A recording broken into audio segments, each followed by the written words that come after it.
Those alligators on the mug? Oh, no, there's the Oh, cats. Okay. cheetahs. Oh, cheetahs. Okay. Yeah, love it. I don't know why I guessed alligators. That was putting all my money on green. All right. How is everybody doing today? I'm keeping that in, by the way. How is everybody doing today? This is the Impactful Coaching Podcast. My name is Joseph, and as always, it really means the world to me to be able to do this, to be able to collect this information. Am I using it for my own benefit? You better believe I am, but to also for the benefit of all of you as well. Today we have Elizabeth Vanderbe. Thank you for being on the program. Before I get into question one, before I get into question zero, question negative one is, how are you doing today? How are you feeling? I am doing very well. Thank you. Thank you very much, Joseph. It's end of June, almost summer holiday, so good time of the year. Yeah. Just to date this podcast a wee bit, here in Canada, we're dealing with a little bit of forest fires. And so this is the first summer where I would step out onto my balcony and think the entire city was having a barbecue that I wasn't invited to. Well, it turns out that we're just dealing with a lot. So it's been a very interesting, very unique summer. So that's sort of where I am with it at the moment. I've also been on a kick lately, just asking people about their any recent trips or any recent traveling expeditions, just because I have that bug, and I'm just trying to give that bug as much ammunition as possible. So any standout trips on your agenda lately? So my latest trip was over the Easter holiday, and we went skiing. There was snow, there was mountains, very different temperature because here in Belgium now it's also, yeah, summer has kicked in. But so yeah, that was the latest trip. And then actually tomorrow I will be heading to the seaside here. So from the mountains to the sea. It's quite the My, altitude shift. yes. Yeah. Well, with that, now we're on to the formal questioning. This is the podcast prerequisite. If you listen to a podcast, you know it's coming. But what else can I do? I got to ask it. Would you kindly tell us what you do, what you're up to these days? What is the summation of your professional career? So what I do is I work as a speaker and leadership coach to be a bit more precise. Mm-hmm. And I help people who, of course, can actually already speak, but mainly high achievers. And they've come to a point in their career or business development where they feel there is a next level to reach and they feel they cannot get there by themselves. And that's where they come to me and hire a coach. Because usually at that point, I'm sure we'll go into that deeper later, they need to explore some of the deeper levels, do some inner work to be able to, express themselves in new ways.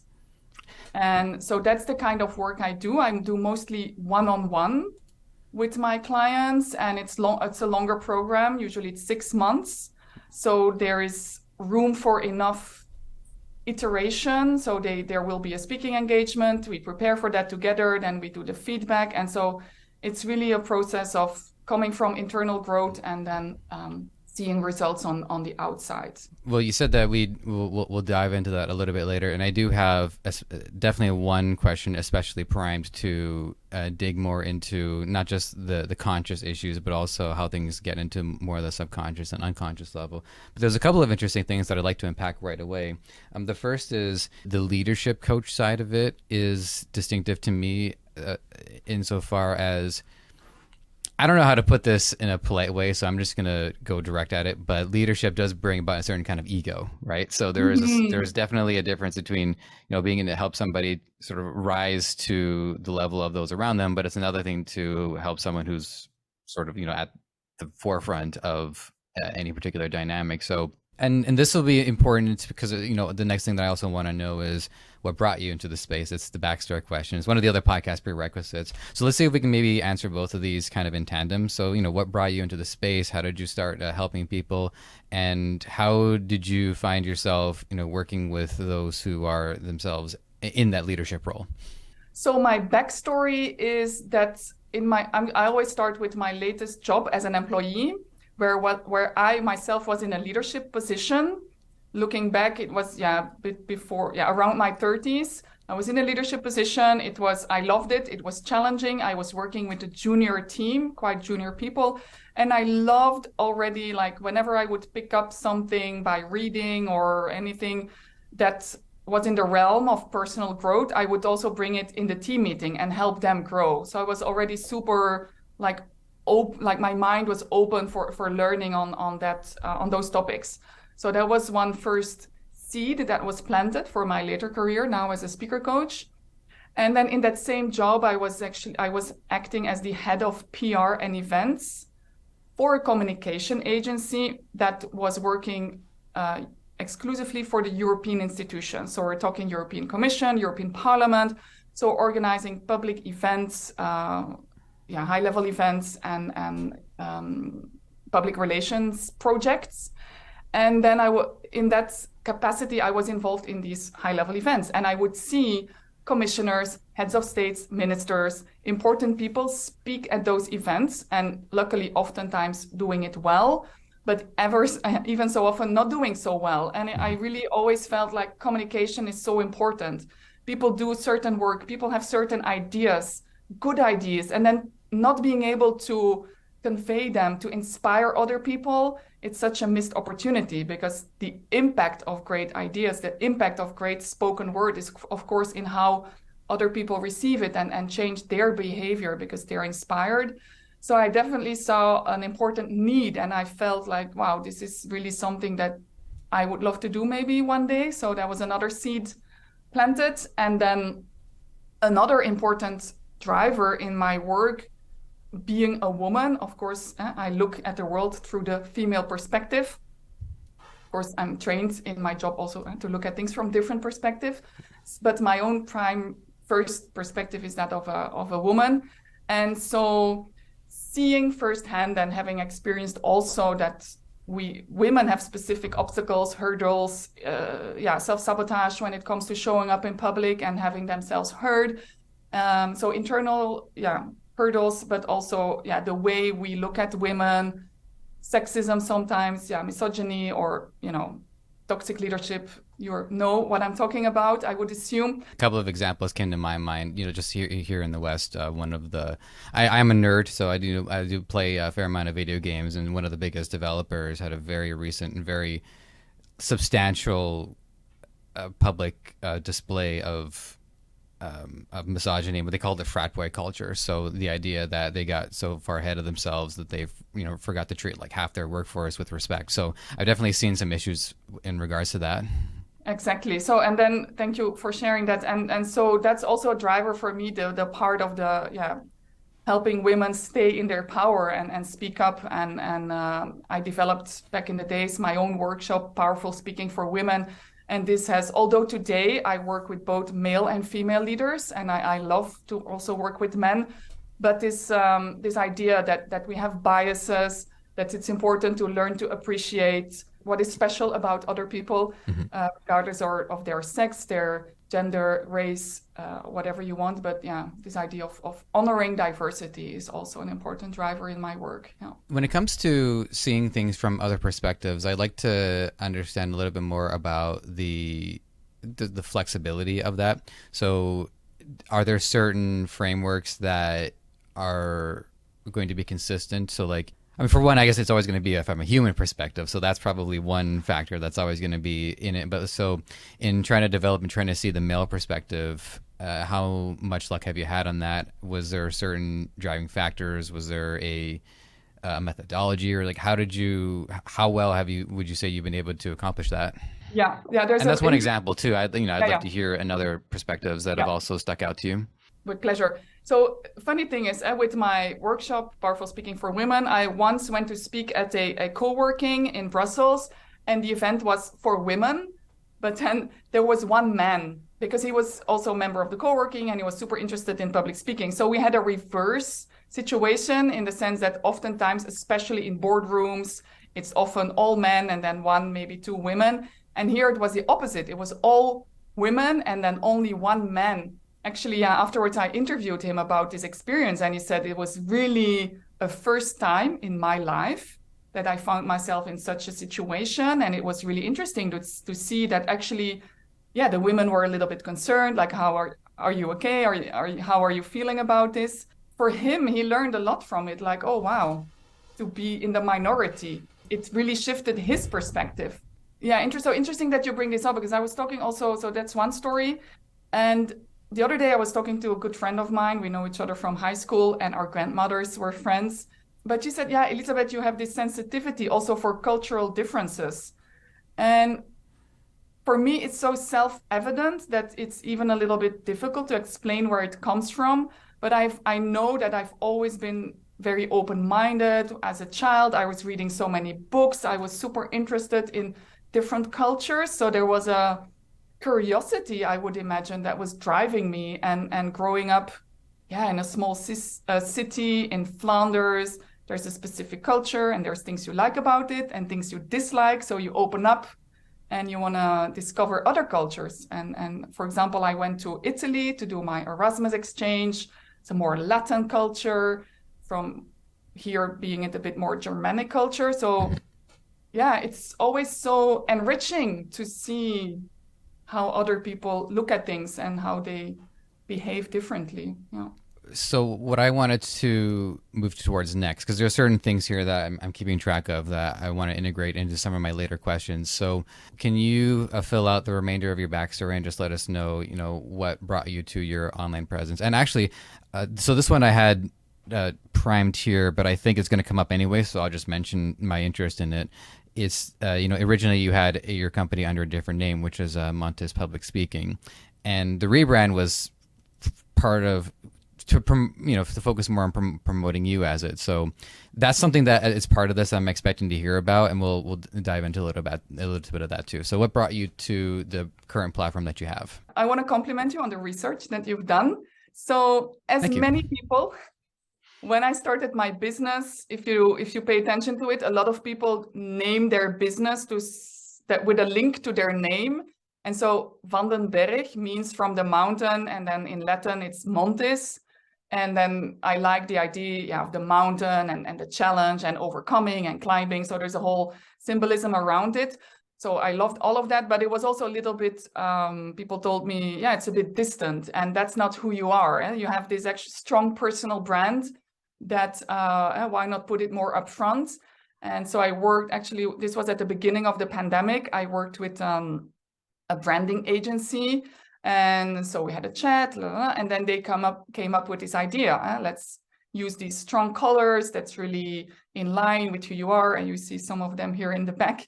And yeah, we're going to use your name because yeah, that their words, you're such a strong and charismatic person, and you have this energy, and it's so inspiring for other people. So let's use that. I'm really happy with it, very proud of the branding, still, yeah, super happy with it.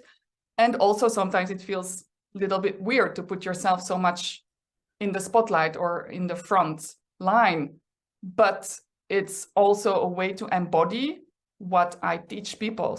So one thing I'd like to say in commentary on that, and I would argue that this is somewhat of a generational thing, just because for me, I'm the first wave of people to really grow up being conditioned by the internet. And like I got access to the internet when I was like 9 years old, so it definitely imprinted, and it continues to imprint. What was it, 25 years later? And one of the things that we find about growing up online is that I think we are more primed to be more multifaceted, because I have an online persona, I have the way I behave on chat messages, I have the way I behave on calls, obviously the way I'm behaving while I'm working, and which by the way also factors in, because there's behavior now that if I were to go to the office space and I would behave a certain way, and then I would go and talk to those same people online while I'm in the comfort of my own home, same work, right? Same people, but the environment totally changes, and I almost feel like I've become a different person. So, does anything that I'm saying there spark within your imagination? Did you, especially because of the prevalence of the internet and the prevalence of COVID, have you identified more different variances in the way people are really presenting themselves? Yes, it's interesting that you mention this idea of online persona. What I encourage my clients to think about is developing their stage persona and also their leadership persona. And this is about, yeah, taking on different roles. As we go through life, our identity can constantly shift because we grow, and some people at some point, yeah, they're a little bit stuck, or they know they want to go next level again, but they don't know really how to get there. So this is a really important part of my work, to go to that identity level and to explore how you can stay true to yourself, because clearly my clients, they want to be true to themselves, authentic, but at the same time show up. Actually, there's a playing field, right? There's a playing field.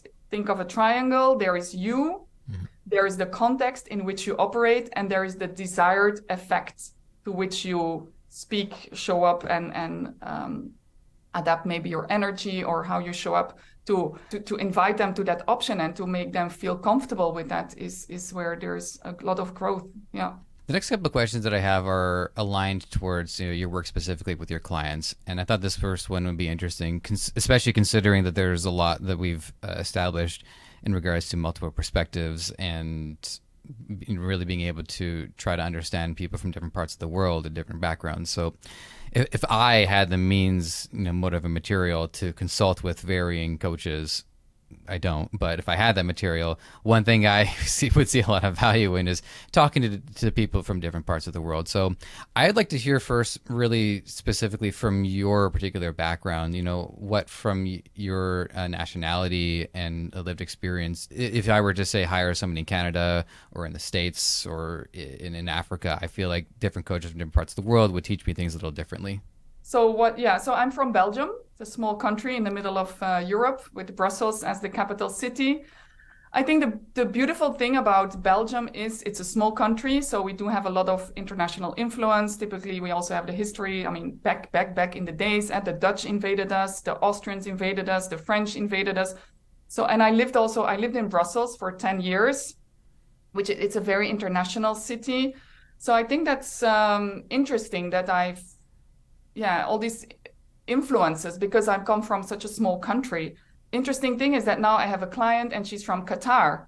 And actually, I was like, okay, interesting. She's from Qatar and she really wants to work with me, because she was saying like, oh, this is meant to be. And I was like, this is really interesting, because clearly there must be coaches also closer to where she lives.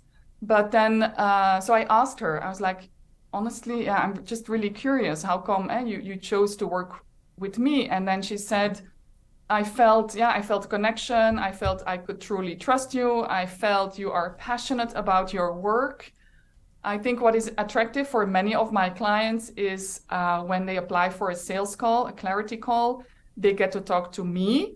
And so they know firsthand that it's me they will be working with.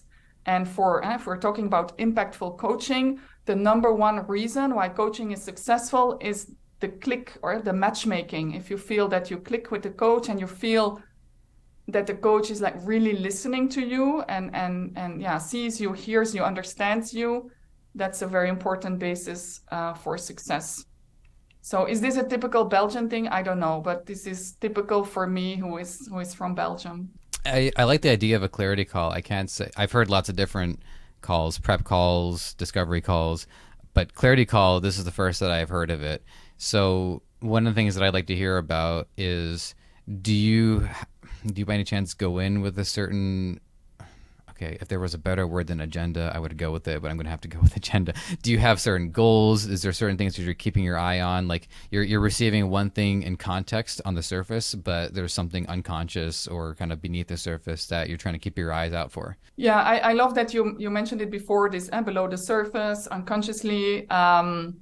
So first of all, if people reach out to me, they've seen some things online, or oftentimes it's via. So they already know something about me, my energy, my vibe. And then if you were to book a clarity call with me, then you book the appointment, of course, and then we send you a questionnaire. So some questions like, why is this a good moment to contact Elizabeth? What would be, what does success look like for the coaching? And so there is quite some questions, I mean, not too many, but the right amount of right questions. And so I see the answers to the questions before we go in the call. So I get the feeling of who this person is, what is the struggle, what's the dream.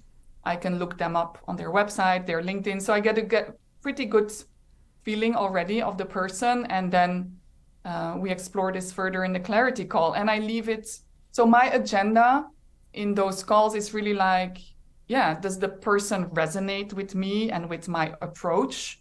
Does the person feel I am the right person to help him or her reach the goals he or she wants to reach? And that's the idea. And I, of course, I explain a bit my approach, and then I explain how I would help the person and what the journey can look like, and then I leave it with them. Yeah. And at this junction, there's one thing that it's just a personal curiosity to me, but I imagine that the ratio of men to women who reach out to you is probably skewed towards women, but It's not actually, it's not. Okay, well, funnily. Yes, yeah, more no. 50. I'm So always is it 50 surprised 50? about this. And so let me rephrase it then. In terms of the branding, there is a little bit more of, I guess, an expectation to appeal more to the female demographic. So when men are reaching out to you, why are they doing it? That's an excellent question. So, some male clients have said it explicitly. I want to work with a woman. I think it's okay. I'm assuming here, but I think I can also say I have a pretty good hunch about this. Again, you can coach well if the person feels safe. And you can coach well if you can create a context, a safe space where the person can open up. Mm-hmm. And I think in a oftentimes competitive world, it can be challenging for men to find that space. And then they feel like it's maybe a little bit more open, a bit more soft, a bit more, I'm not going to say necessarily honest, but they have, yeah, I think that's the vibe, what attracts them. Yeah, softness, some female energy, and not that you would never be able to find that with a male coach, Mm-hmm.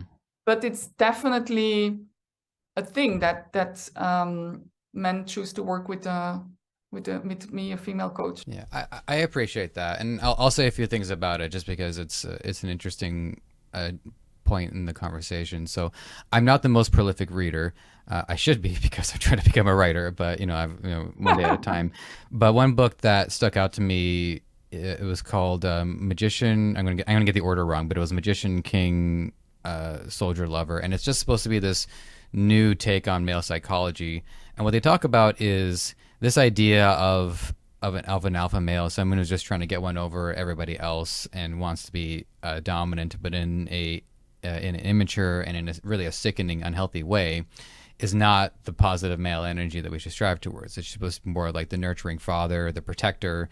Sometimes you do have to draw your sword to defend the things that you love, and that's the correct way to use that energy. But not the correct way is to be on that attack and try to Yeah, minimize and mitigate the people around you. yeah, So I do think that there is a lot of issue in that environment and those competitive environments. And speaking to what we mentioned earlier, is that it makes it harder for the right ideas to get through. So I would at first, my guess, if I were to figure out the answer to the question on my own, I guess it would have been, well, I have a speech and I know there's going to be a lot of women in the audience. So I probably want to tailor my speaking engagement more to the audience. So that might have been a very like calculated way to select it. But I do think it's important too for male energy. It's more healthy when you absorb female energy in the way that we're supposed to, and not reject it because just trying to come across as just like pure male energy. So, and I'm not the toughest guy in the world, right? So that's kind of like how I can have a little bit more of a free from perspective on it. But that's what my takeaway is from what you've described. interesting. Yeah, thank you for adding that to the conversation. And I clearly, I mean, what I see back in the days, not so long ago, I mean, as a male CEO, communication simply was top down, command and control.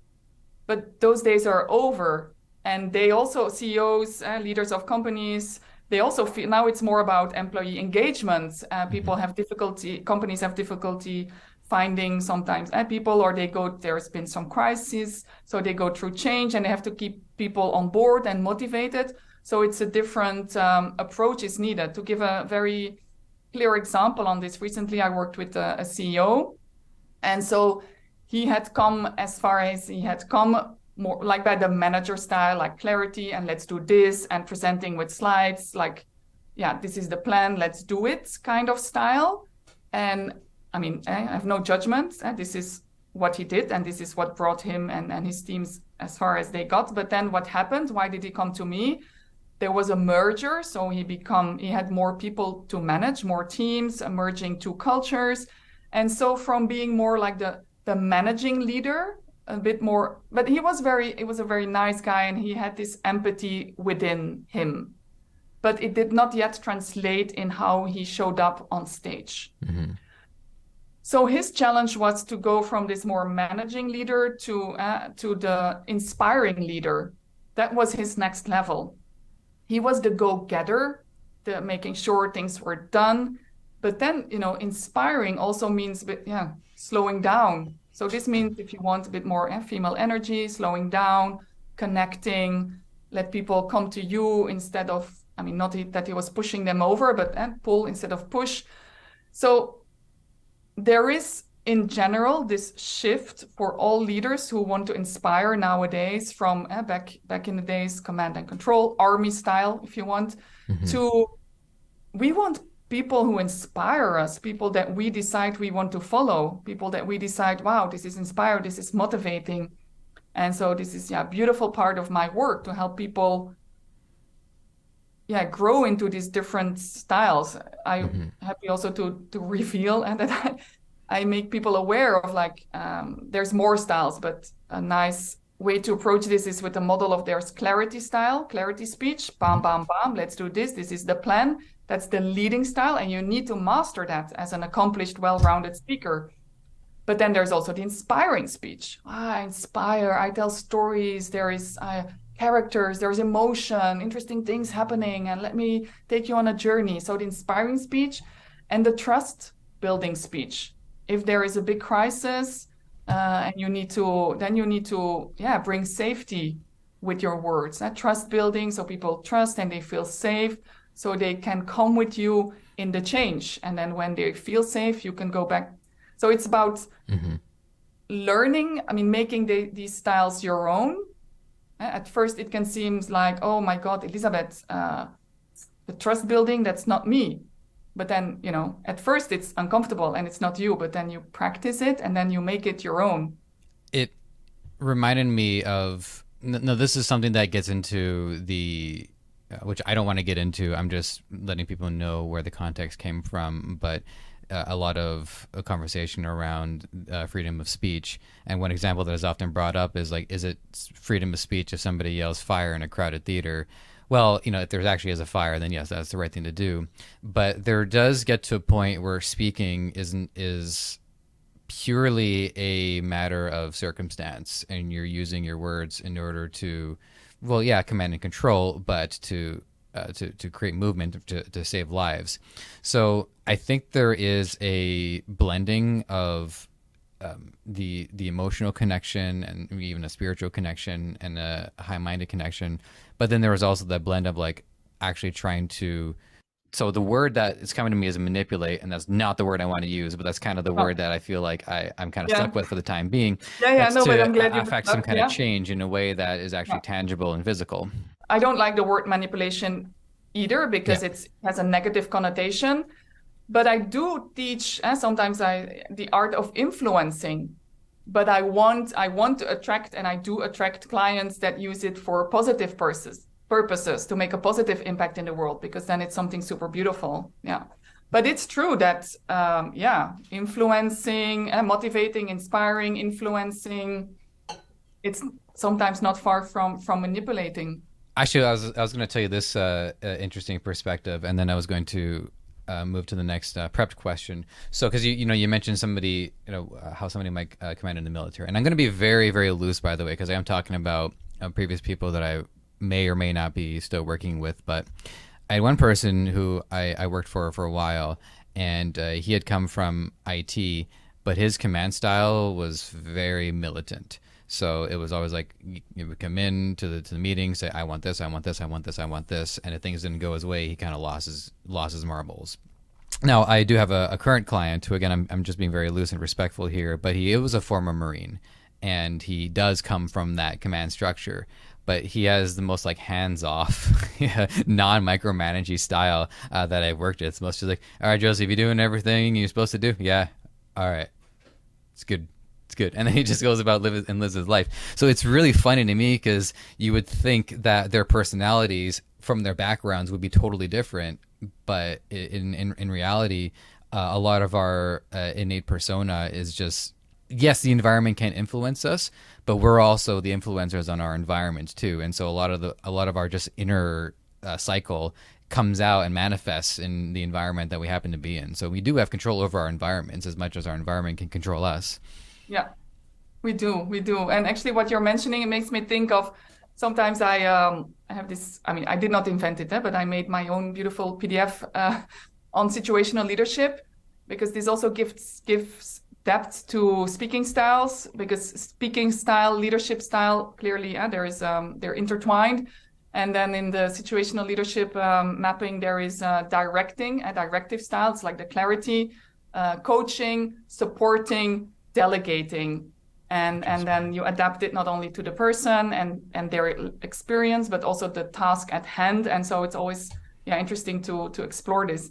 And talking about people from the military, and funny story, I recently met someone who's quite a senior at NATO. And I met him through a common friend at the comedy night. And afterwards we went for a drink, and then I drove the comedian home. She's a woman. And then she said, yeah, and he's a great friend and such a nice and kind person. And he was such a, but then he also said, like, yeah, I work at NATO, but I come from the military. So it's quite, And she said, yeah, once we said, oh yeah, let's go for a drink. And then they were going to have a tea. And then she said, all of a sudden he blurted like, drink your tea. so it's interesting that, there's also, this whole, what's your personality? What's your natural style? How have you adapted to the context? How have you been nurtured or trained? But it's really beautiful for me to work on all these like edges and to explore that and to make it playful. I think, to go back to impactful coaching. It's so simple to say this, but many clients also ask me this. They say, I want to have fun. I want to experience joy when I speak for an audience. Now it induces me fear or anxiety, nervousness.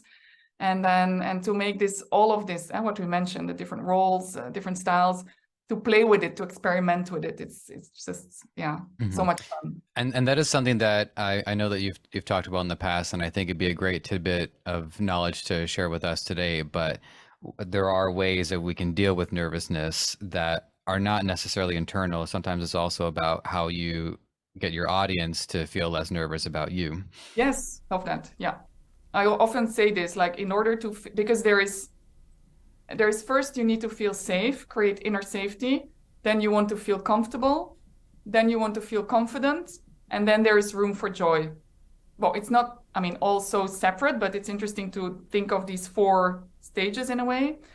But I oftentimes, hear myself saying, like, think about this. In order to feel safe yourself on the stage, focus on making your audience feel safe and welcome, and so they can relax and open up and not go into resistance, into activate their critical minds. There's some advantages to choosing like working one-on-one versus group coaching that I could kind of work out on my own. Like, you can have more personal time, or you can be a more collaborative and sort of a networking environment. If there are less evident pluses and minuses to personal coaching versus group coaching, I'd love to hear more about that. So what are the things that people might not expect or might not realize they're going to get out of working personally or working with a group? Okay, so good question. I also want to say already now, I'm loving this conversation. I love how well prepared you are, or your 10 years. I appreciate it. I really do. Like I said, it does mean a great deal to me to be able to do this. So I want to do the best that I can at it. Doing a great job. Absolutely. Thank you. Joseph. So back to the question, one-on-one coaching or group coaching. Okay, first of all, for me, the one-on-one coaching, it's because I love to do the deeper work. I always say I do the deep work. Enough of it. I don't endlessly stay stuck there, but it's so important to do a bit of that deeper work, because that's, especially with the people I work with, that's where the difference is going to be made. See, as they get over themselves, self-sabotage, blah, blah, blah. But then, I'm also super pragmatic. I want to see quick wins. I want to see results. I want to see them liberated to do things differently in the leading and the speaking. So the one-on-one coaching gives plenty of room to do this deeper personal work, which really is the key for great transformation.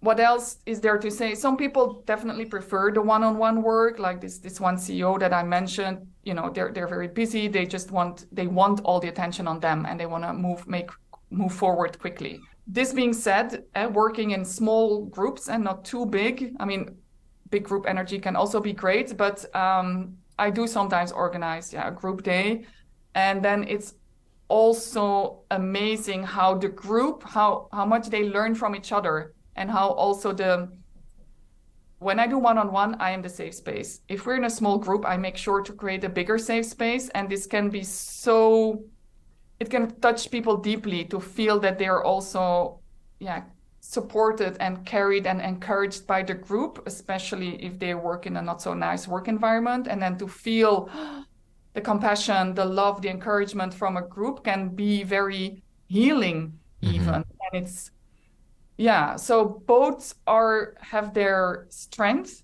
and I don't even really have a strong personal preference, because actually I'm going to next year, end of this year, start up in small group, because I still want to have the depth, but then to have this volume from peer to peer also in there. So it's a personal preference. Of course, now if people want to work with me, it's mostly one-on-one. Yeah. So I pose this question to you, but it is also if you hear about this from your client side too. But what challenges are you and your people facing in terms of getting the message out, in terms of either social media, ranking on search engines, sharing content? What in that space are you finding are some of your major roadblocks? And if your clients are facing those two that you're talking about, then by all means, I'd love to hear about that too. So in sharing the content, in writing the content, I do it close to my work and close to who I am. My intention is, I want people from the content that I share, I want them to have a feeling about who I am, what my vibe is, what I have to offer, what it could feel like to work with me. So by sharing that, so the idea is really like I share, and then with whomever it needs to resonate, it will resonate, and then the right people will find me. That's the idea. Like if I send out my vibes, then those who need to receive those vibes, they will pick them up, and then I'll be the right person for them. So I think it's a matter of magnetism, is just looking to attract the kind of energy that you're trying to attract. Yeah, and this is really, I mean, interesting also to for in my work, because people always struggle. I mean, if you do speaker coaching, because somewhere there's a struggle. I mean, also ambition. They struggle with this dance between staying true to yourself, can I be myself, and then adapting to the context, and then knowing that your power is always to be found close to you, is always to be found staying true to yourself. And this can be more challenging in corporate environments, but this can also be challenging for entrepreneurs. For myself also, sometimes I do find myself that, I went a bit adrift from my true core. And then I remind myself again, like, no, the more you are yourself, Elizabeth, the more you will attract the right people, and the better a coach you will be. But it's important to be mindful of this, because it's not always so easy, because, have some doubts or. Yeah. Well, as I hear that, it just reminds me of the rebrand that we had mentioned too, is going from something that, while still related to you in one degree of separation, it wasn't the same as using your name to really convey who you are. So that's just what your answer reminded me of. So the next couple of questions, these are the ones that I've been sort of foreshadowing these. So I'm going to say the question that I'm asking here is really about if you're looking for something, if someone has an issue on the surface level, and if the solution to that was something deeper. And I'll actually put myself on the spot here too, because I had to go through this. So this show is very fresh, so I've only done a few episodes with it so far, but I do have a lot of prior experience. And what I noticed, even with some of my very recent work, is that I was talking faster than I was thinking. And so what would happen is I would start stuttering and gerbling and jumbling, and then so I've been making it a mission, and I know I still do it because I review my stuff, but I've been making it a mission to either stop, think, slow down, construct my words almost more like a writer, because I write a lot, so I do have the muscle memory built up to it, so I'm almost like I'm kind of like actively writing. And now I noticed the reason why I had this problem for such a long time actually came from high school. My friend group, who I hung out with for like 4 years, were very impatient. So if I wasn't talking right away, I wouldn't get to say my piece, and then somebody else would take over. So that lack of patience was a really strong imprint on me. And it took me a long time to remember that, okay, maybe I need 5 to 10 seconds to Yeah. think so that I can Yeah. actually say something that's not dumb. And and that's how I've realized, okay, this is where it's been coming from. This is the effect that it's having. This is what I have to do to actually resolve it. And now I'm not, it's not perfect. It's never going to be perfect, but at least there has been progress there. So that's me. That's sort of what I've been going through. And so I would like to hear you personally, or again from clients as well, that process of like, what was this person going through, and how did we correct that to correct the other thing that we thought we were working on in the first place? Yeah. Interesting. Thank you for sharing this story, because the Thank you. symptom is I speak too fast. I hear this all the time. People coming to me and then, yeah, and then I speak so fast and la la la la la la. And then, of course, if it were as simple as telling to yourself, let's speak a little bit slower, it was easy. But of course, yeah, it's interesting to see, okay, what's behind this? Where does the pressure, is it, in your case, you were pressured to speak fast. Mm-hmm. So you taught yourself to be a fast speaker. But oftentimes, like the fast speaking is linked to the fear of being in front of the group, the fear of having all eyes on you. And there's several things at play here. So I'm going to try to unpack this for the audience. So all eyes on you. We don't feel comfortable. Maybe we feel even a bit threatened, because like when animal, like cats, when they stare in the eyes, it's an act of aggression, right? So there's that. And maybe someone's looking at us, maybe they're preparing to attack us. So we have this thought deep down in us. So we're not comfortable with that. And so when we're asked to speak in front of an audience, so first of all, we often don't breathe properly before, because we're highly stressed. And then so no proper breathing, fear of standing in front of a group. So the result is speaking too fast. So I really unpack this with my clients and explore, like, what can you do to support yourself? What can you do in order to feel safe? And what can you do? And this is the key, because I have to speak in front of a group. As long as I hear myself talking, I feel safe. So I keep on talking, even if my inner critic says, oh, you're blabbering. What are you actually saying? This doesn't make sense. Still, as long as I hear myself talking, I feel like, okay, I'm doing now what is expected of me. And then there's the fear of the pause. And I make my clients aware of this. And I tell them, well, maybe now the pause is your enemy that you fear, but I want you to become friends with the pause. Because now pausing is like, oh my God, if I pause, if there's a silence and everybody looks at me, I'm going to die. I mean, this is how it feels. But then to reprogram, this is reprogramming. And that's why I love the one-on-one work, because especially in the first session, there's a whole lot of reprogramming happening.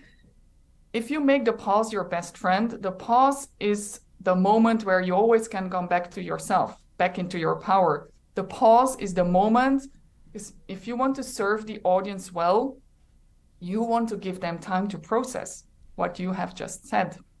So tuning into that is a beautiful thing.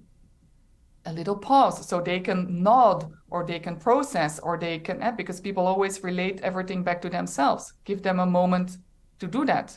Oh, this happened to you? Ah, yeah, it also happened to me. Yeah, interesting. Mm-mm-mm. So give them some time to think. So the pause is, the pause is everything, right? The breathing and the pause, it's the basis. And so teaching my clients to embrace the pause and to use it to their advantage for feeling well and safe on the stage, and to use it also in the advantage of helping the audience to understand them, make it easy for the audience to follow you. It's it's so simple. And actually, people, I always also say this is not rocket science. Somehow, somewhere people know this, but it's difficult to do this on your own. I've never thought about this before, but you reminded me of. I don't watch too many sitcoms these days, and a lot of sitcoms these days don't use laugh tracks. A lot of them are more like Modern Family or The Office, where they're shot almost documentary style. But a lot of the sitcoms, especially in the 90s and the early 2000s, Friends, Fresh Prince, they would have these laugh tracks. And so we'd be watching Seinfeld, and we'd be watching these TV shows where the actors are having interactions, but then the laughter occurs and the actors have to wait until the laughter is over. And so you're constantly seeing these characters pause with each other. And this is the first time I realized that that's actually quite realistic, because people need time to stop and take in and absorb what people are saying. It just so happens that it was a matter of circumstance for these shows, because Yeah, they cannot talk over the laughter, because then we won't know what's yeah, about to happen next, and we got to give the audience a chance to laugh. yeah, So that's just something that resonated with me with all of this too. And because for a long time you would see this criticism of, I bet if there's no laugh track, it would be unrealistic. People would just stand and stare at each other. I'm like, no, people do that. Like sometimes yeah, people are just dumbfounded by what the other person said and need a second. yeah. So I've got one other one for you, and then because I know we get sort of wrapping this up. I really appreciate all of this talk about mindset, and we've sort of semi answered this. I think we've gotten a lot of the clues to it, but I'm going to ask it formally just because. So if I'm having this conversation with you right now, which means that with every passing moment, my inner narrative is going to start becoming more fresh on my mind versus if I were just listening to you constantly. Like, you know what I mean? Like if I subscribe to your upcoming podcast and I start having your message over, one way or another, I got to deal with the person inside my head. And so can you expand on just how effective we can really program ourselves so that we're not just consciously absorbing information and trying to consciously change that, but to really unconsciously start thinking differently and ideally better? Yeah. So it's not that I hypnotize my clients, Yeah, but I understandable. do. Yeah, with the years of coaching and the experience, I can, yeah, pride myself in, because yeah, I will never forget when I had the first session with a client, and then right after he sent me the text like, thank you for reprogramming me. Because yeah, it's things people are not aware, so it's not so difficult to actually look at things differently, because it was a blind spot. They had no idea they could actually approach it differently. um, so that's a very, yeah, interesting one. And talking about mindset is very abstract, so I want to make this a little bit more concrete for the listeners. If you find yourself in front of an audience and you find yourself thinking, oh shit, yeah, I wish this was over soon, I don't want to be here, that's your mindset. That's the attitude that you take on the stage. And so I make people aware that you can shift it by another one, which would sound like, when I speak, it matters. When I speak, it matters. I take the time and I take the space and I give importance to my words. Totally different energy from, I don't want to be here, Mm-hmm. I wish this was over soon, etc. Very different mindset shifts. And yesterday, to talk about this, I was working with a client. I knew her already a little bit early from before, and I was tuning in before the coaching session with her and her energy. And what popped up in my mind was, stop fighting. She has amazing magnetic energy, but she has also a bit this energy of a fighter, because she was, yeah, not seen as a child, and there was some, yeah, misogyny in the family. And so she always felt that she had to fight. So that's an old pattern, an old pain that people carry that with them. And to uncover that, by uncovering that, you can tackle it. It's not necessarily so that it will go away forever, but to put it in it's a shadow. If you put it in the light, you can work with it. You can, yeah, turn it to your advantage, and focus on more focus to what you do want. Yeah, in a nutshell. I really appreciate that, and thankful for me, I also get to review this too, so it gives me a second chance to kind of go through things and come up with new takeaways from it that unfortunately, I don't have the luxury of being able to come up with like right on the spot.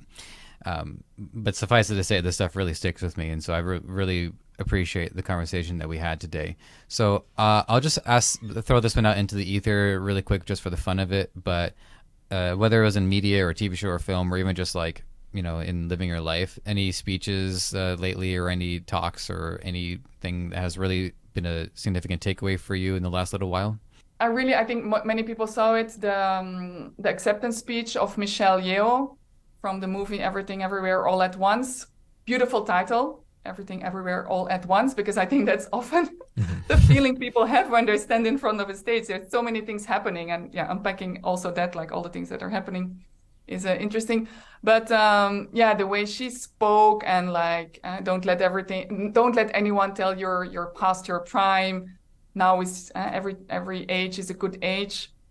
So it's a good example of when you get to speech to think of make it quotable. I think it's a beautiful tip also for the listeners here. If you can say like a catchphrase, a power phrase, something quotable. And then I must say this week I saw, but I have to find it again. So a commencement speech, and there was someone from the school or university, and he was saying such beautiful things about bullies and unpacking that. And but I have to look it up again. It was such a beautiful message that he brought, and I think I think if with words, with your words have power, and if you can use them, if you want to use them to make the world a better place, or even to make one person's day better, some kind words, yeah, that's magic. There was, and I'll just add one into this, just close us out. But I believe it was the poem "If" by Rudyard Kipling. It's definitely the target market is males for it, but it reminds people that whatever it is that you're going through is a responsibility that you can take, rather than a burden that you feel is thrust upon you. And if you go onto YouTube, you can see the poem read by Michael Caine, and I'm getting emotional just remembering it, and I don't even remember the lyrics of it. It's just it's a very powerful speech, and it speaks to that positive and nurturing masculine energy that I mentioned earlier. So that's one that I wanted to add into there, just just to get into the ether. But with that, we are going to wrap this up. So Elizabeth, again, I thank you so much for your time and your knowledge. I understand that you've got a podcast on the way too. Yes. Is it live yet, or is it still in? My podcast is called the Powerful Presence Podcast. The trailer is live. There is one interview live, and in the coming weeks, the first episodes will be launched. And yeah, it's gonna be very interesting, unwrapping also this idea of powerful presence, my basic teaching, a speaker is a leader, and what that means, etc. So okay, fantastic. And then just to go through the rest of that too, if you just want to let the people know about the remainder of your public platform, and if people are interested, how they might want to reach out. If you want to connect with me, you can link with me on LinkedIn under my name. Or you can go to my website, which is as a simple name, it's speaker.coach. And there you can find more articles. You can book your clarity call with me, and who knows, maybe we work together. Fantastic. I got to say, that is one hell of a domain. Like, congratulations to you for nabbing that one. That one is really going to stick. So I have to say a big thank you to my husband, Jelle Annaars, because it's thanks to him that I have this domain, speaker.coach. Yes. Well, we'll hang on to it, because I had my website. I took it down after quite a few years, just because I just wasn't able to make anything work out of it. And if I wanted to rebuy it now, I would have to spend, let me see, about $1,000 more than the last time I had to spend money on it. Yeah. So hang on to that one. I will. I am clinging on to it. All right. Well, everybody, this has been the Impactful Coaching Podcast. I have been Joseph, and you have been a wonderful audience. As always, you can always reach out to us, feedback, ideas, suggestions, whatever it is. We have interviews at impactfulcoachingpodcast.com. But you can also email me, joseph@impactfulcoachingpodcast.com. It is spelled the way you think. And so with that, Elizabeth, one more thank you for the road. And to everybody, this has been a great show. And as I am still working on my sign off, I'm pretty close to it. I almost got it. It is just a matter of, there's a lot of things that you can do in life. And whatever it is that you choose to do, it is our hope and our mission to make it impactful.